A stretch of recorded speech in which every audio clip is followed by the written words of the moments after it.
Is this the data that gives us some indication as to why the body of Nicola Bulley was discovered on the 19th of February? So firstly, and in my opinion most importantly, let's take a look at some data concerning the River Wyre in the St Michael's on Wyre area on the days leading up to and the day that the body was discovered. And here we can see on the 18th, which is the day before the body was discovered next to the riverbank, quite a big shift in the river level. It has risen up to a peak and dropped very quickly. This also appears to be one of the highest, if not the highest point that the river has reached since Nicola Bulley went missing.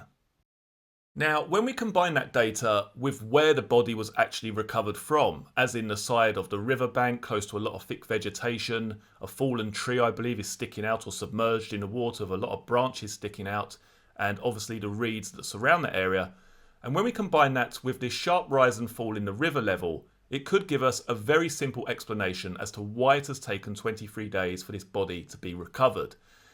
Now, why I say that is because this sharp rise and fall in the river level does not appear to be a common occurrence. It's not as if it's happening every 24 hours or every 2 or 3 days. This appears to be one of the highest points that it's reached since this woman went missing. Now, this is by no means meant to be a definitive answer as to why Nicola Bulley was discovered on the 19th of February. But at this point in time, I'm seeing a lot of talk about, third-party involvement. Is there foul play taking place here? Was her body put back into the river? And, really when you're coming up with those ideas, you also have to sort of backward rationalise your thinking in some way. It's very easy to get carried away with what you see on the face of things, rather than actually taking a look at the scene and what that can tell us. Has anything changed in the days leading up to this discovery in terms of the river, the very place where Nicola Bulley's body was found? Has anything changed with that specific location? And you can see here, there is a remarkable change just the day before this body is discovered. Also combine that with the rise in temperature, and you do have a natural occurrence here which could tell us why the body resurfaced on the 19th.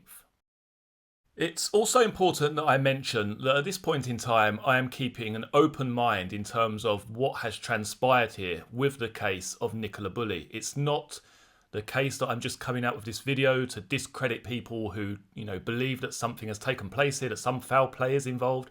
I'm not here to discredit anybody. What I'm here to do is just to try and provide a sensible platform of discussion and explain how it could be possible in terms of natural occurrences. This isn't about telling people that they're stupid for thinking that something has taken place here, because at the end of the day, we do not know. At this point in time, there's no toxicology report, there's no autopsy which has taken place, it's in the hands of the coroner at the present time, and really we need to wait for the results of those tests.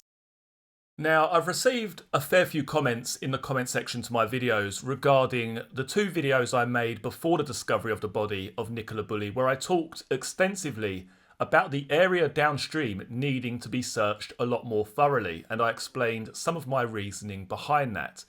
So I just want to go over that again, just to give you my own thought process on why I believe that particular area was of great importance. Now, when the police arrived on scene, they first arrived there, they see the bench, the harness, the phone, and Willow the dog running between the gate and the bench, backwards and forwards. This dog, at this point in time, by all accounts, was bone dry. Now, during the early stages of this investigation, I think many of us were of the opinion that either this was some kind of tragic accident, or maybe there was some sort of foul play here, like an abduction, or maybe Nicola had just left via her own accord. But with the recent release of some of her more personal details, for me, that changed things dramatically. I always stuck to the idea that the police couldn't be sure that she hadn't left the Riverside area due to the fact that there's no CCTV covering her walk whatsoever, nor the start of her walk on Blackpool Lane, on the Towpath, or where she would exit back onto that same lane, Blackpool Lane. It was not covered by any CCTV.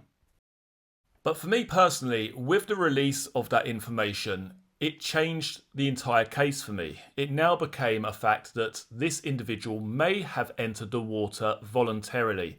So you may not just be looking at a very shallow section of water by the bench where someone may have accidentally fell in and just simply vanished. We were also looking at the possibility here that someone could have entered that water by their own accord, which to me opened up the entirety of the riverside area, combined with the fact, as I say, that there was no CCTV covering the entry point or exit point. So from there, I decided to take a look or think about how this investigation would have taken place at the earliest stages. Where would they have looked? Clearly, a lot of resources were put directly below the bench area, but then I think they had a decision to make at this point in time. It's either go back upstream, where the last eyewitness account took place, the last eyewitness sighting of Nicola Bulley, which took place on the upper field. Do they go from the bench upstream, or do they go from the bench downstream? And I think very early on here, they decided to go from the bench upstream to the last known location or the last eyewitness sighting of Nicola Bulley. Now, with that in mind, and the fact that Willow the dog was running between the bench and the gate, I then took a closer look at the towpath itself, and it became apparent that if you walk back down the towpath, there's actually a gate across Blackpool Lane which leads you further downstream, which ultimately was where Nicola Bulley's body was discovered. So in my mind, what has taken place here, and this is obviously based on the assumption that this was a deliberate act, which we do not know. We do not know if this was an accident, whether this was intentional. We do not know at this stage. It's important to remember that.